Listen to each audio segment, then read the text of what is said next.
Hi అండి, welcome to Shresh kitchen. నేను మీ సునీత. ఈరోజు మన రెసిపీ బియ్యం పిండితో దోశలు.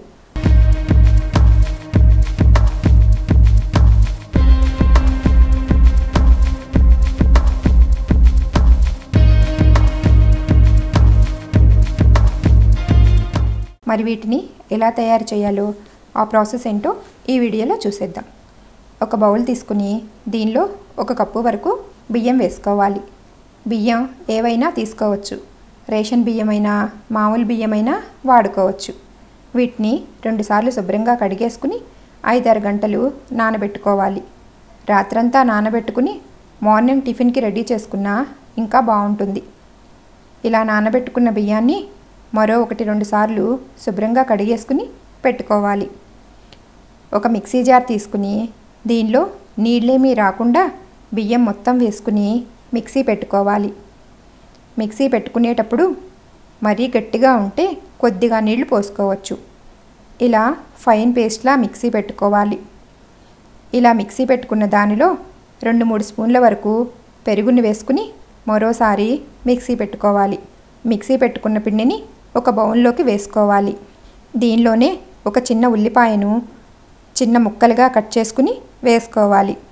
అలాగే కొద్దిగా క్యారెట్ తురుమును కూడా వేసుకోవాలి. 2 పచ్చిమిర్చీలను ఇలా చిన్న ముక్కలుగా కట్ చేసుకుని వేసుకోవాలి. ఒక చిన్న టమాటాను ఇలా చిన్న ముక్కలుగా కట్ చేసుకుని వేసుకోవాలి. కొద్దిగా కరివేపాకును కూడా ఇలా సన్నగా కట్ చేసుకుని వేసుకోవాలి. కొద్దిగా కొత్తిమీరను కూడా ఇలా సన్నగా కట్ చేసుకుని వేసుకోవాలి. ఒక చిన్న అల్లం ముక్కను కచ్చా పచ్చాగా దంచుకుని ఈ విధంగా వేసుకోవాలి. అలాగే 1/2 స్పూన్ వరకు జీలకర్ర, 1 స్పూన్ రుచికి తగినంత సాల్ట్ వేసుకోవాలి. 1 మీడియం సైజు ఉడికించిన ఆలుగడ్డను తీసుకుని ఇలా మెత్తగా చిదిమేసుకుని వేసుకోవాలి. ఇప్పుడు అన్నీ కలిసేలా పిండి మొత్తాన్ని బాగా కలుపుకోవాలి. ఇలా కలుపుకునేటప్పుడు పిండి మరీ గట్టిగా ఉంటే కొద్దిగా వాటర్ పోసుకుని కలుపుకోవచ్చు. ఇలా మొత్తం పిండిని కలిపేసుకుని 1/2 టీ స్పూన్ వరకు వంట సోడా వేసుకుని కలుపుకోవాలి. మనకు పిండి బ్యాటర్ అనేది మరీ గట్టిగా కాకుండా మరీ పల్చగా కాకుండా వీడియోలో చూపిస్తున్నట్టు ఇలా ఉండాలి. ఇలా కలిపేసుకున్న దాన్ని పక్కన పెట్టుకుందాం. ఇప్పుడు స్టవ్ ఆన్ చేసి కడాయి కానీ పెనమైనా మన వీలుని బట్టి ఏదైనా పెట్టుకోవచ్చు.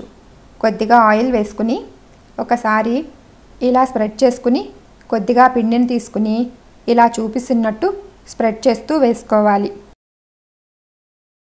పైనుంచి 1 స్పూన్ ఆయిల్ వేసుకుని మూత పెట్టి మీడియం ఫ్లేమ్లో కుక్ చేసుకోవాలి. ఇలా బాగా మగ్గిన తర్వాత రెండో వైపుకు తిప్పుకోవాలి. రెండో వైపు మూత పెట్టకుండా వేయించుకోవాలి. ఇలా వేగిన తర్వాత ప్లేట్లోకి తీసుకోవటమే. ఇలాగే మిగతా వాటిని కూడా వేసుకోవాలి. వీటిని వేడిగా ఉన్నప్పుడు తిన్నా చల్లారిన తర్వాత తిన్నా మెత్తగా ఉంటాయి. వీటికి పచ్చిమిర్చి చట్నీతో తింటే చాలా బాగుంటుంది. ఆ రెసిపీని కింద డిస్క్రిప్షన్ బాక్స్లో లింక్ పెట్టానండి. వీలుంటే ఒకసారి చూడండి. ఈ రెసిపీ నచ్చినట్లయితే లైక్ చేయండి, షేర్ చేయండి. మరిన్ని వీడియోల కోసం మా ఛానల్ను సబ్స్క్రైబ్ చేయండి. అలాగే పక్కన ఉన్న బెల్ ఐకాన్ని క్లిక్ చేయండి.